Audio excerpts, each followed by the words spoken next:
Olá, eu sou Márcio Chaves e esse é o seu programa marciochaves.com. Começa agora o espaço mais democrático na rede mundial de computadores. A tecnologia a serviço da informação. Nossos cumprimentos aos poderes constituídos, ao Executivo, ao Legislativo e ao Judiciário. E um cumprimento especial a você que faz parte do quarto poder, que é a sociedade organizada. Você pode participar conosco também, interagindo através das redes sociais. Dê a sua opinião, faça sugestões de pauta, de entrevistados. Essa é a forma de interagir e participar desse espaço democrático. Vou falar aqui das nossas redes sociais. No Facebook é Márcio Chaves Oficial. Ou também o Rádio Virtual, virtual com 2 L's. No Instagram é @marciochaves.oficial ou @radio.virtual com 2 L's. Dessa forma você pode interagir conosco e também através do WhatsApp. Agora no novo formato, né? Nós saímos do site marciochaves.com e retornamos à Rádio Virtual, onde tudo começou. Bom, no programa de hoje nós vamos estar falando sobre essa nova forma de lidar agora com as dificuldades em que a pandemia impôs. Impôs a todos os segmentos, né? Alguns com maior dificuldade, outros com nem tanto. O pessoal se adaptando muito ao home office. Para algumas empresas isso foi até uma forma melhor, com maior desempenho, uma condição de melhoria para os colaboradores. Mas no grande modal que mexe com não só com a questão do dia a dia, mas com o futuro do país, há muita preocupação. Muito a ser feito ainda e muito a ser discutido sobre as formas de lidar com essa nova versão da educação. O online já é fato. As plataformas de educação à distância já são fatos e são cada vez melhores e cada vez mais aplicadas. Mais e mais faculdades, universidades fazem disso uma ferramenta que tem atraído muitos para trabalhar. Engana quem pensa que é muito mais fácil no EAD, mas pelo contrário, é necessário uma maior aplicabilidade do aluno. Haja visto que ele está por conta e risco. Mas isso que nós estamos falando de alunos de 15, 14, 15, 16, 18, 20, 21 anos. Pessoas de mais idade também, que têm uma compreensão e um domínio sobre responsabilidades. Mas agora nós estamos enfrentando o EAD junto à nossa educação infantil, né, e o ensino fundamental. O Covid fez isso. O Covid colocou todos em casa, todos à distância, mas as aulas precisam continuar. Estamos indo para quase 2 anos, não dá para ficar sem o conteúdo. A educação não pode parar. E todos estão aprendendo com esse momento. Sejam dirigentes, docentes, a classe política, todos estão aprendendo com esse momento. E para falar conosco sobre isto, sobre essa nova visão e essa nova forma que a educação tem que se adaptar aí, tem que enfrentar, nós estamos convidando hoje aqui para participar Domitila Furtado. Ela, que além de docente, ela representa também a Escola de Ensino Infantil e Educação Fundamental Ateneu Cubatão. Domitila, seja bem-vinda ao marciochaves.com. Oi, Márcio, muito obrigada pelo convite. Para mim é uma alegria estar nesse espaço e poder discutir aí o que afeta a educação na nossa cidade. Bom, a mudança chegou e todo mundo foi pego de calça curta, né? Sim, com certeza. Eu acho que no ano passado, que foi quando realmente estourou a notícia da pandemia, o Ateneu Cubatão, as outras cidades, as outras escolas da nossa cidade, tiveram em torno de 2 semanas para planejar o fechamento da escola e migrar para a educação 100% remota, né? Foi uma surpresa aí para todos, não estávamos nem um pouco preparados. Ainda que a gente estivesse ciente de pandemia, estava muito difícil a conversa chegar na educação, como ela ia acontecer para nós. E quando aconteceu foi de um dia para o outro, literalmente. Tem que fechar a escola, você tem 2 semanas para fechar e as aulas têm que ser 100% online. No seu maior pesadelo, no seu pior pesadelo, você imaginava que ia enfrentar uma situação como essa? Jamais, nunca, jamais. Eu tenho alguma experiência com a aula EAD, né, com a aula à distância, mas para adultos. né? Eu trabalhei com alunos mais velhos, mas era uma questão realmente de aula para um adulto. É diferente uma aula para um adulto e uma aula para uma criança, é muito diferente. A criança se beneficia muito mais do ambiente da escola, do toque, do afeto, do contato com o professor, do contato com o colega, do que um aluno de faculdade, por exemplo. Claro que a vivência do aluno de faculdade também é importante, mas a criança trata-se do desenvolvimento dela como pessoa. Na faculdade você já está educando um serzinho pronto. Na educação infantil, no ensino fundamental, você tem essa responsabilidade de estar com a família ainda nos momentos formativos desse ser humano, né? Essa dificuldade de adaptação, ela se dá não só pela criança também, né? Se dá pelo momento e pela necessidade da família, né?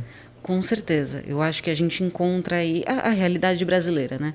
Infelizmente, é difícil você encontrar alguém que não tenha passado por alguma perda recente. E são pessoas importantes, né? São colegas, são amigos, são vizinhos, são membros da família. Então, nós estamos lidando também com um ambiente familiar que está um pouquinho desestruturado. A família, juntamente com a escola, são a base da criança aí. E as famílias estão passando por um momento muito difícil. Some a isso, né? A questão da dificuldade de acesso, a questão da dificuldade do acesso às plataformas digitais dos pais e mães e principalmente dos avós, dos tios, terem essa dificuldade de acessar as plataformas de ensino digital. A escola teve aí 2 públicos para ensinar. A gente ensinava as crianças e a gente também trabalhava com os responsáveis, trabalhando com eles para mostrar como se acessa, como faz a atividade, onde entrega a atividade, os materiais em casa que você precisa para fazer essa atividade. Então está sendo um momento de 100% reinvenção de nós enquanto educadores, né? Quando ainda no modal rádio, as pessoas falavam, né, uns anos atrás, poxa, não tem como você colocar uma câmera, não tem como gravar, não tem como... Eu falei, gente, a capacidade de gravação, de transmissão nós temos. Eu me preocupo é na capacidade de recepção dos aparelhos das outras pessoas. Eu estou transmitindo aqui em alta qualidade, mas as pessoas nem sempre têm uma internet de qualidade que vai receber. E não dá para o vídeo ficar parando no meio do caminho e dando buffer, esperando carregar de novo. Ninguém tem essa paciência, né? Isso há alguns anos atrás. Óbvio, a tecnologia favoreceu o aumento da velocidade para os móveis, principalmente. E hoje as pessoas conseguem assistir filmes, conseguem assistir canais no celular. Só que nem sempre. Não é 100% isso. A gente enfrenta ainda algumas situações de localidades que têm dificuldades com sinais de celulares e muitas vezes a internet nem é consumida, ela evapora, né? Ela evapora, os dados móveis evaporam. Né? E como é que foi essa adaptação no início? Quer dizer, a necessidade de se continuar, de estar em casa, as pessoas não estavam preparadas, a tecnologia está aí, mas nem todo mundo tem acesso, a sua banda larga, que você achava que a larga não é tão larga assim, é bem menor do que você imaginava. Opa, no meio da aula caiu aqui, e agora como é que eu faço? A criança está perdendo conteúdo, não está perdendo conteúdo? Como foi isso, Domitila? No começo, estamos falando aí mais ou menos de março e abril de 2020, a escola tinha rede Wi-Fi, mas que era utilizada realmente para o serviço interno, né? Para nós era uma rede Wi-Fi que, na nossa opinião, funcionava perfeitamente, não tinha problemas. Nós tivemos que fazer toda uma remodelação dos fios, do cabeamento que passam pela escola para poder adaptar a nossa rede, para dar conta de suportar a quantidade eles chamam de dados, né? A quantidade de dados que a gente estava transmitindo. Recentemente nós tivemos uma manutenção e eu conversei com o responsável pela manutenção, o responsável de TI que estava lá, e falei, então, tá funcionando bem, mas a gente ainda encontra aí os tilts. Não sei nem se fala mais essa palavra, mas eu ainda uso. Os bugs, bugou, né? Às vezes nós temos, por exemplo, períodos em que cai a internet e cai por 5 minutos. Parece pouca coisa, mas quando você está lidando com o aluno, como você falou, quando você está lidando com a recepção do outro, 5 minutos corta o teu raciocínio. Numa criança, 5 minutos é um período É uma eternidade. É uma eternidade para eles, né? E conversando sobre isso, ele me informou que a gente não tinha nada para fazer na questão da manutenção, estava tudo em dia, mas que a gente está atingindo uma certa capacidade de transmissão e recepção de dados na região, na Baixada Santista. Ele falou que a gente está chegando próximo aí do máximo que o cabeamento e que a estrutura física dos nossos provedores aí de internet suporta, porque realmente não são só as escolas, como você falou, tem muita gente em home office. E aí ele me explicou que a gente está chegando perto da capacidade máxima do que eles conseguem prover. Muitas vezes a gente tem esse problema do aluno, tia, não consegui, tia, caiu, tia... A gente entende que não tem muito mais que a gente possa fazer. Nós estamos todos aí juntos, nós estamos aí com um objetivo em comum, como você disse, da educação não parar. Sua internet não funcionou. Calma, vem aqui, a gente entrega a atividade escrita, manda um WhatsApp, a gente passa por WhatsApp o que foi dito em aula, a gente te passa o que a gente falou em sala de aula e a gente tenta. A gente vai se adaptando. Eu acho que a palavra-chave aí é adaptação. Será que nós estamos vendo aí um rodízio de internet futuro? Espero que não. Não, eu acredito que vai ter solução isso antes. Alterar horários. Exatamente. Você já pensou? Ó, você vai ficar das 10 até o meio-dia sem internet, tá? Nossa, o mundo acaba. Racionamento de internet. É que o pessoal fala, sem internet sim, sem WhatsApp não, né? Aí já viu. O WhatsApp acabou se provando uma ferramenta muito útil para nós na educação. Muito útil. Porque você consegue, por exemplo, um aluno que, como você falou, né, tá no celular, tá com os dados móveis. Dados móveis para recepção é um estalo. Eles somem são facilmente. Consumidos, são aspirados muito rapidamente. E aí você tem o caso de, no WhatsApp, você poder mandar um áudio. Eu posso mandar um áudio com uma explicação rápida, eu posso mandar aqui o número das páginas, eu posso mandar uma explicação para a família acompanhar a atividade com o pequenininho que perdeu a aula ao vivo. O WhatsApp acabou se provando realmente uma ferramenta indispensável para a gente enquanto escola. Então o WhatsApp acabou sendo algo muito positivo, sendo uma ferramenta muito positiva. Estão acostumados a receber só corrente. Agora a gente consegue, pelo WhatsApp, transmitir um pouco mais de conhecimento. Daqui a pouco o jovem está falando, mas tá chato, está sendo usado pela escola, tá chato, que o jovem tem dessa, né? Com certeza. Se for para a escola, imediatamente ele já não gostou. Ele já não gostou mais. Bom, você tem um grupo de alunos, né, que acaba se adaptando com muita facilidade. Quem já vive na internet, quem já viaja por esse mundo virtual, que de virtual não tem nada, a gente sabe como é que funciona. Mas você tem pessoas, alunos, que já estão adaptados a isso. Mas como adaptar uma criança de 3, 4, 5, 6 anos dentro desse novo modal? Como ela olhar para o celular e entender que aquilo se tornou a sala de aula dela?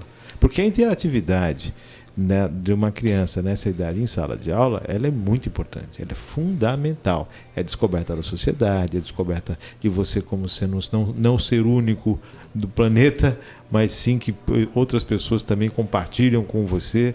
Você vai estar entendendo que o mundo não é só seu, quer dizer, é uma descoberta e a criação do caráter e do futuro ser humano. Como é que é isso agora, longe dessa interatividade que a escola era o primeiro contato com tudo? Acho que vou retomar mais um pouquinho aí da sua fala, da questão da recepção, né? A recepção, ela não é só na questão da informática. A recepção, ela também tem o lado humano.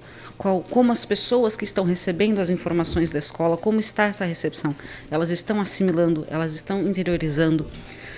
Os mais velhos é tranquilo. Você pega uma turma de 8º ano, 9º ano, são crianças que já passam grande parte do tempo deles no celular, no computador, joga, ouve um podcast, assiste muito YouTube, inclusive videoaulas.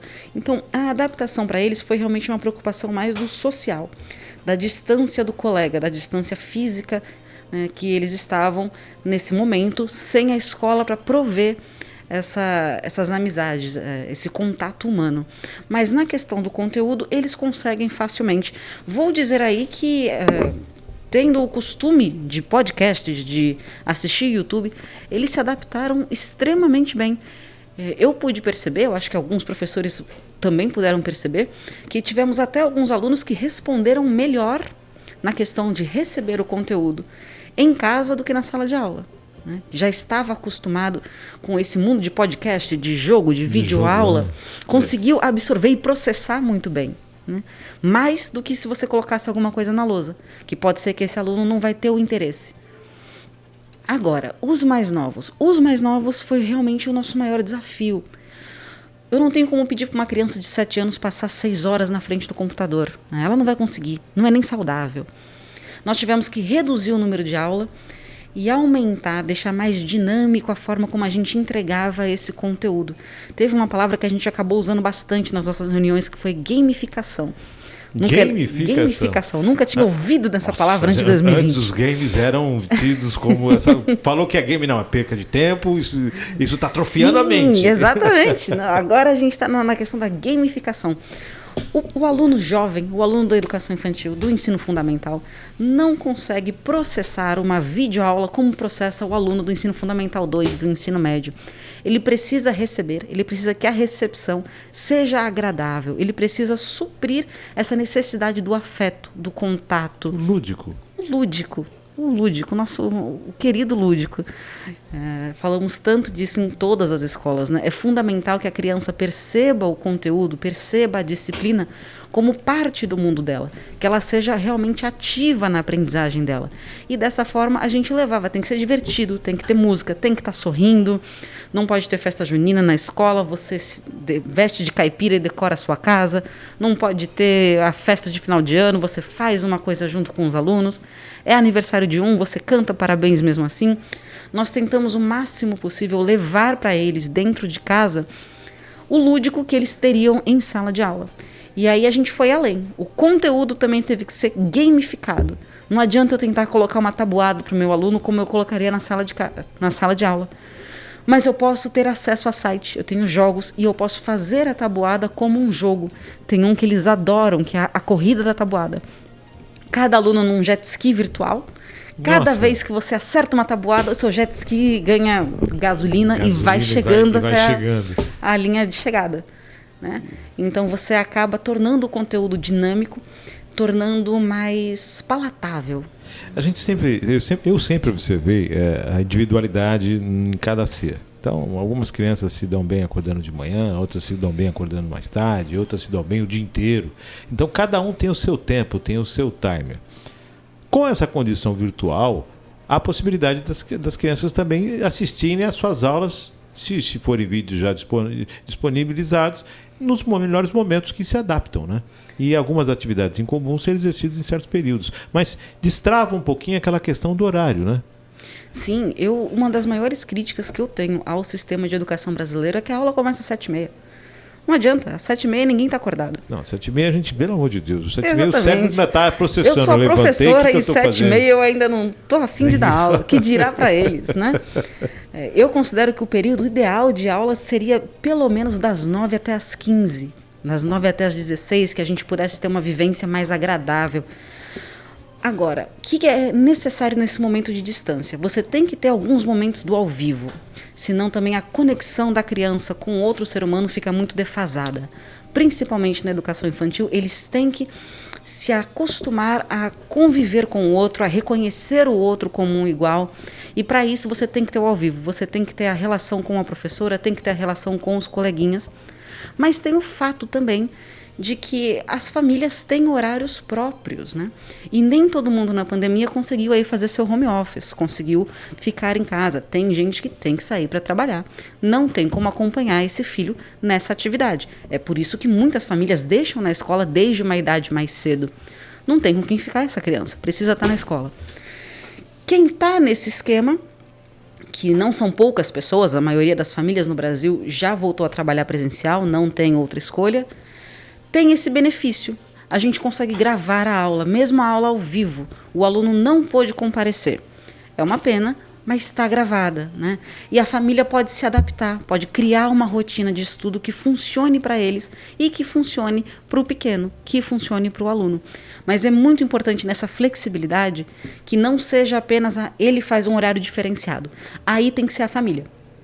A família tem que fazer um horário diferenciado. Porque aí ele vai precisar dessa afetuosidade, desse contato de quem está lá do lado dele. Se ele não conseguiu acompanhar ao vivo, então ele precisa, na hora do gravado, no momento de estudo particular, ter o acompanhamento dos avós, dos tios, dos primos, dos irmãos ou dos pais. Né? Alguém que vai estar dando esse suporte ali para essa criança. Sim, um suporte emocional praticamente. E essa pessoa também tem que conhecer um pouquinho de internet, né?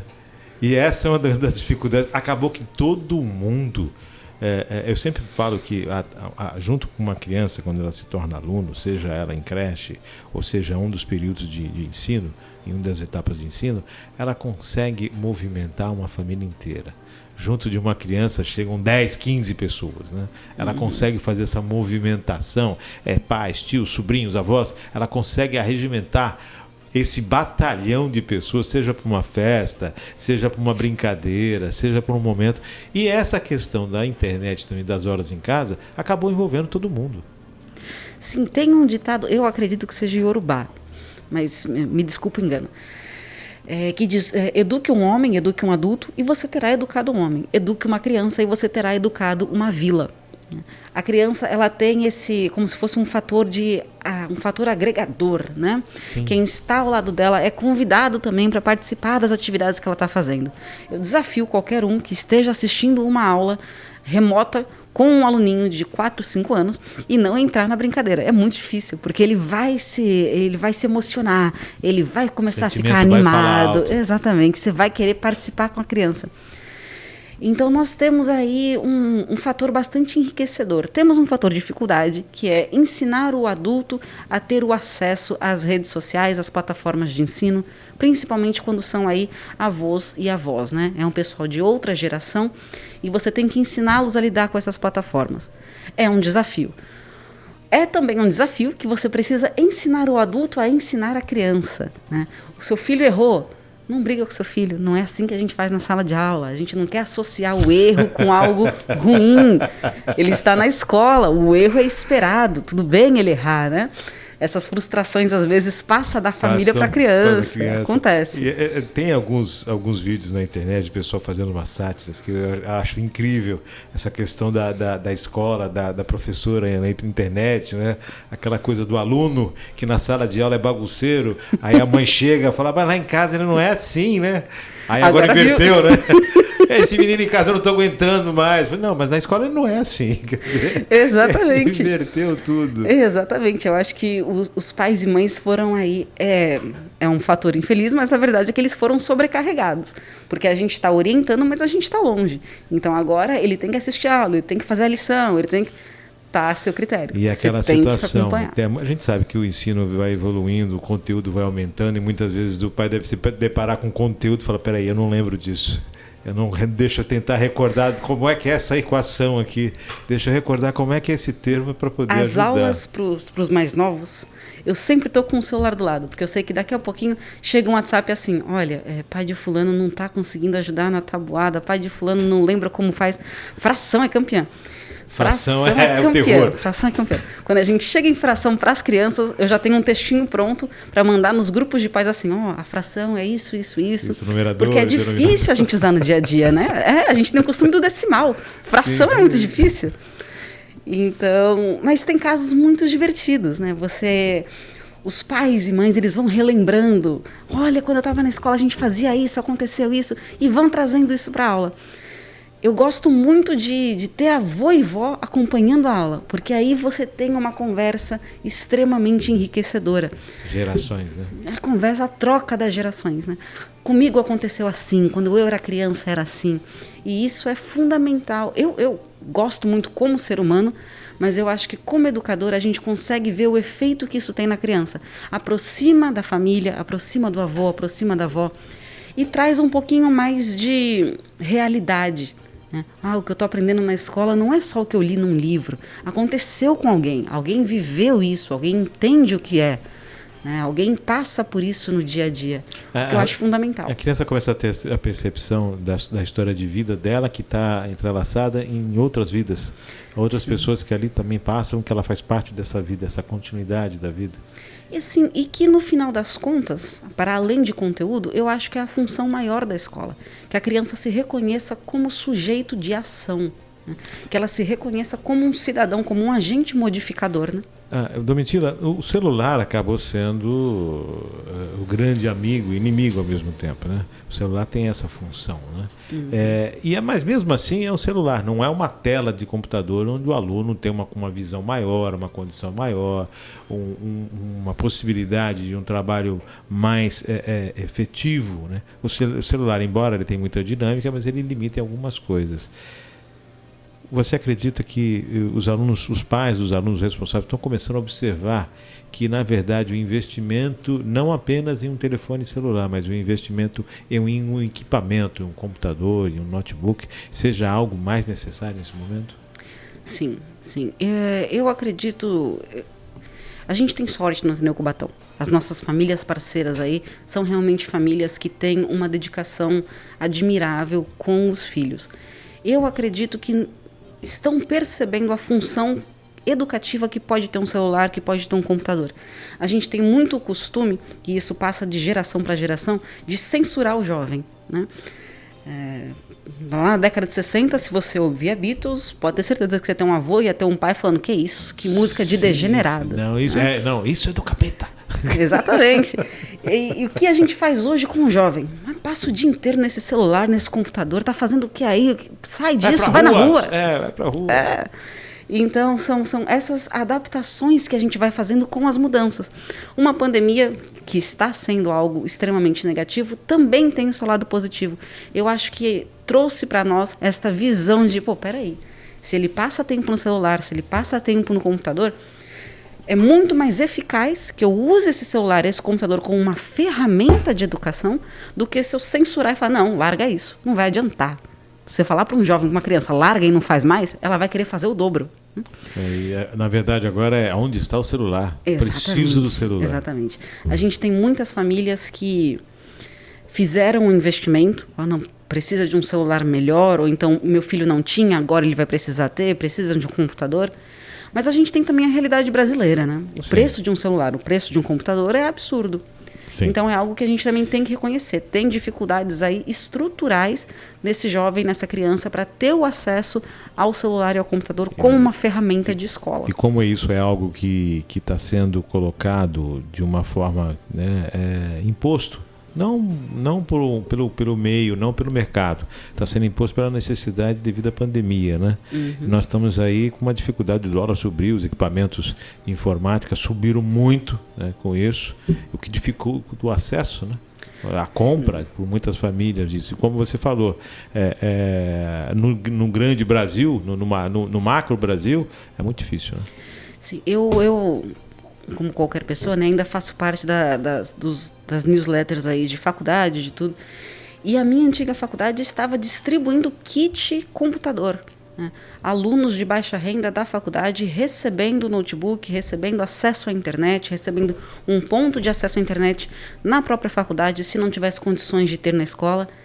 E que maravilhoso, que incrível você ter isso. Mas focado num grupo bem pequeno de pessoas dentro de uma universidade, que já é uma parcela bem exclusiva da nossa população, né? E eu fiquei pensando, nós distribuímos kit alimentação para os nossos pequenos. A Prefeitura de Cubatão distribui, né? E o que é fundamental, tem que ter, mas que mundo a gente teria se a gente pudesse, com o kit alimentação, também distribuir um kit internet? Não precisa ser um computador, um celular minimamente...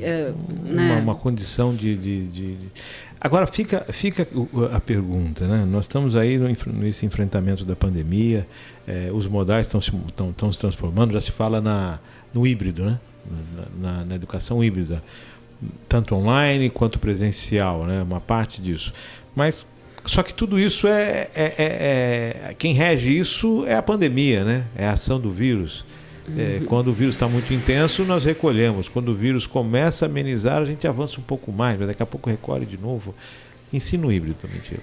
O ensino híbrido caiu para a gente realmente como um presente dos céus. Nós estávamos 100% remotos, 100% online. Eu considero 2020 um ano positivo para a educação no Ateneu Cubatão.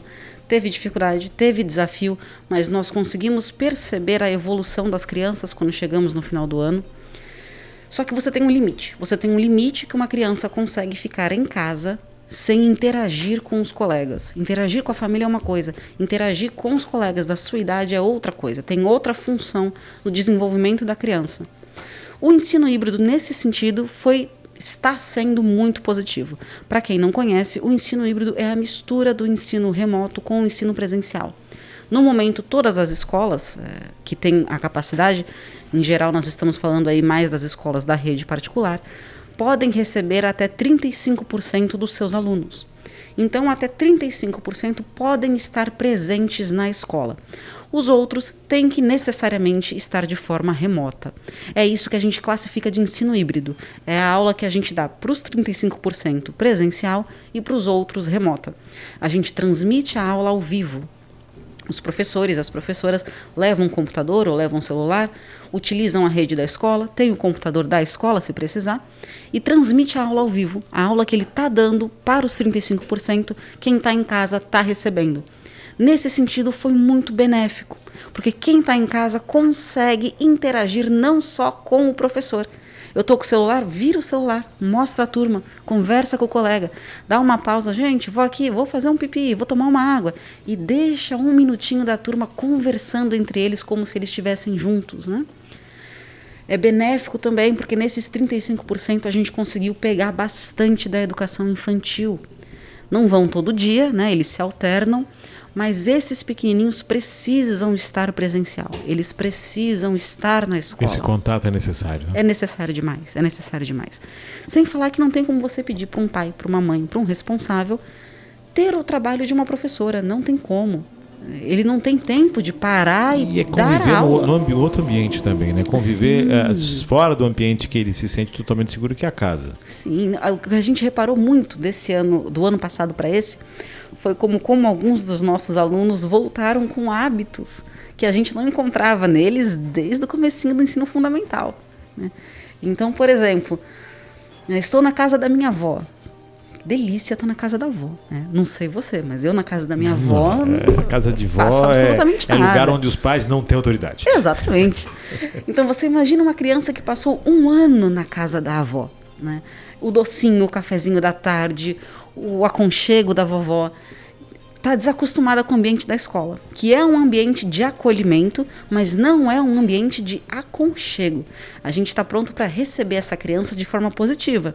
Mas não vai ter, por exemplo, eu queria tanto comer um bolinho de chuva. A professora não vai sair da aula para fazer o bolinho de chuva para você. E em 2020, se você falasse isso durante a aula remota, aparecia ali o pratinho de bolinho de chuva. Você pediu um dia, no outro dia já está preparado naquele mesmo horário. Já. Então, isso também é benéfico. A criança lidar com ter a sua rotina. Eu queria tanto bolinho de chuva, mas agora não é hora do bolinho. Agora é hora da gente ter aula de educação física. A criança aprender a lidar com a frustração de estar com a outra criança. Tia, eu quero desenhar na lousa. Mas tem protocolo de segurança. Se tem um desenhando, você espera um pouquinho, daqui a pouco é sua vez, né? Tudo isso vai formando a criança como um ser pleno. Essa questão da organização, ela fica muito escancarada, né? Tem que se ter uma organização para tudo agora. Sim. E esse método de análise que tem que fazer para o sistema funcionar, ele é muito importante. E a criança acaba aprendendo com isso. Olha, as etapas como são as ações, as consequências, o que acabar preservando a si e ao outro, né? Uhum. No começo a gente quebrou a cabeça, viu, Márcio? No começo a gente como professor, porque você não pode, por exemplo, ter um horário de recreio. As turmas não podem se encontrar, elas não podem se misturar na aula. Mesmo com os 35%, você tem que manter cada turminha separada. É uma questão de isolamento, né? Você ter ali o controle sobre se alguém não se sentiu bem, teve febre, toda essa equipe aqui acaba sendo suspensa, fica fazendo... Formou-se na escola algo que eu nunca tinha ouvido falar antes, espero nunca mais ouvir depois dessa pandemia, mas que a gente chama de sala de espera. A criança teve qualquer coisa. Tia, tô com dor de cabeça. Ela fica na sala de espera enquanto a gente entra em contato com o responsável. Mas é uma situação assim que para mim escancarou muito o estado de exceção que é uma pandemia. Porque você pega uma criança e você isola. A gente pintou a sala, colocamos um brinquedo, colocamos um livro, mas não deixa de ser uma sala de isolamento, né? É um isolamento. Então a escola se transformou aquele ambiente de isolamento em um isolamento divertido. Sim, mas é um isolamento. É isolamento também. Então eles sabem que, por exemplo, a gente criou também o fiscal da Covid. Cada turminha recebe, por semana, né, recebe uma plaquinha em que você é o fiscal da Covid da semana. Então, o seu amigo lavou a mão, o seu amigo passou álcool gel, você manteve a distância, você trocou de máscara depois de 2 horas. Então, a gente também criou essas ferramentas para que eles tivessem essa atenção, mas que fosse uma atenção leve, que fosse divertido. Porque não tem como você virar para uma criança e falar, então, é uma pandemia, é uma doença mortal, não toque no amigo. Não dá. A criança não consegue suportar esse tipo de responsabilidade psicológica. Então a gente teve que acostumá-los de uma forma divertida a manter os protocolos. Você me fez agora imaginar a situação, porque geralmente quando se tem a Semana Nacional do Trânsito, né, a criança sai daquela Semana Nacional do Trânsito, mãe, tem que atravessar na faixa, pai, tem que colocar o cinto, mãe, não sei o que lá, o sinal está vermelho. Você imagina o fiscal do Covid em casa, né? A senhora lavou a mão, ó, fulano, ó, você imagina como é que não é? Eu acho que a semana depois da Semana do Trânsito é quando a gente mais recebe reclamação dos pais. Assim, olha, por favor, facilita para mim. Tava vermelho, mas não vinha carro, meu filho não me deixou atravessar. Eu falei, é assim. Sim. Mas com a Covid a gente precisa disso, né? A gente precisa, ela é uma responsabilidade de todos nós. Então todo mundo tem que estar atento. Não é se preservar, é preservar o próximo, né? Sim. Acho que começa daí. Exatamente. Não, mentira, o bate-papo está muito gostoso, mas nós estamos chegando ao final desse programa aqui, dessa nossa interatividade aí. Parabéns para o Ateneu, que vem aí colocando adaptações nessa nova realidade, né? Que é necessário, o ensino não pode parar, a educação é o caminho para a transformação, e esse caminho não pode ficar intransitável, né? Ele tem que continuar sendo um grande caminho, largo e de velocidade aí, cada vez, sem pedágio, né? Uma coisa que flua. Concordo 100%. Uma coisa que flua muito bem. Eu acho que para além dos profissionais de saúde, né, que estamos tendo aí uma nova apreciação por eles, a gente também vai sair dessa pandemia com uma nova apreciação pelo papel da educação na vida dos nossos alunos, na vida da criança, na vida do jovem. Não é só você saber escrever e você saber fazer conta. A educação tem um papel aí formativo muito importante, que vai muito além do que um aluno escreve numa prova, né? Você acredita na volta às aulas 100%? No meu coração, Márcio, tudo é possível, mas se a gente for pensar aí na realidade, antes de pelo menos setembro, que é quando os professores recebem a segunda dose, não vejo como pode voltar 100%. Mas a partir de setembro, eu acho que vai. Eu acho que a gente tem a esperança de chegar no final desse ano podendo abraçar o aluno, podendo estar junto do aluno, que faz muita falta para eles e faz muita falta para a gente também. Perfeito. Um abraço a todo o corpo docente, a todo o corpo técnico do Ateneu, administrativo, a toda a família Ateneu. Muito obrigada. Sinta-se abraçado de volta. Um prazer estar aqui conversando com você.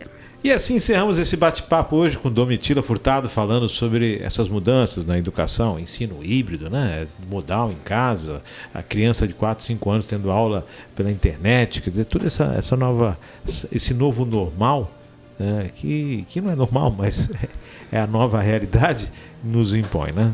Nos botões técnicos, Maria Clara, nossos agradecimentos, agradecendo sempre a sua audiência, lembrando que esse programa fica à disposição aí durante a semana em toda a programação do marciochaves.com, no player na rádio virtual. E logo depois ele segue também para aquele link que você recebeu, onde você tem acesso nele aí no que a gente chama de on demand, né? Você vai assistir depois, quando quiser. Só clicar no link e vai estar para você aberto o programa. Bom, grande abraço, fique com Deus, tudo de bom e até o próximo programa, se Deus quiser.